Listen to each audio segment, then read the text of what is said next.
Trisha Sharma in MP, Deepika Nagar in Greater Noida, Mansi in Agra, and Desi Kumar in Bihar. 4 women in 4 corners of the country but died for the same reason, dowry. That too in a country which has its own Domestic Violence and Dowry Prohibition Act since last 21 and 65 years, respectively. And also in a country which worships the woman like anything. Don't worship us. Just treat us like a human being, like a normal human. न sir चढ़ाओ न जुत्ती के नीचे रखो. एक normal इंसान की इज्जत दे दो. एक नॉर्मल इंसान ही समझ जाओ. क्योंकि आप जैसे पूजने का क्लेम करते हैं ना, एनसीआरबी डेटा के according 5737 women have died out of dowry death only, which means 60 to 20 women every day and 1 woman in every 90 minutes. But the problem is just not the data.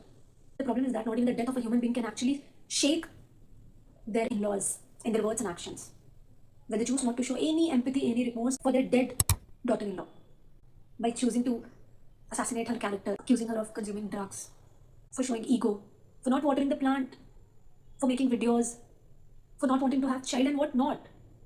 That in 2026, and we still question why do we need feminism. I hope you got your answer. You go and watch the interview of mother-in-law of Trisha Sharma, the former educated judge, and also watch the video of the rich mother-in-law of Deepika Nagar, which proves very well that neither the education nor even the wealth can actually save a woman's life. Neither an educated or wealthy woman is safe, nor an educated or wealthy in-laws are safe for women. Nothing. So of course your education, wealth, freedom, independence is not actually saving you from anything until you decide to take a stand for your own self. Doesn't matter if anyone is agreeing with you or not. You are suffering everything. You better take the decision to stay or to escape. Because parents, जिन्हें हम लोग सारी decision making का power दे देते हैं, वो भी बस उन्हें भी बस guilty रहता है आखिर तक.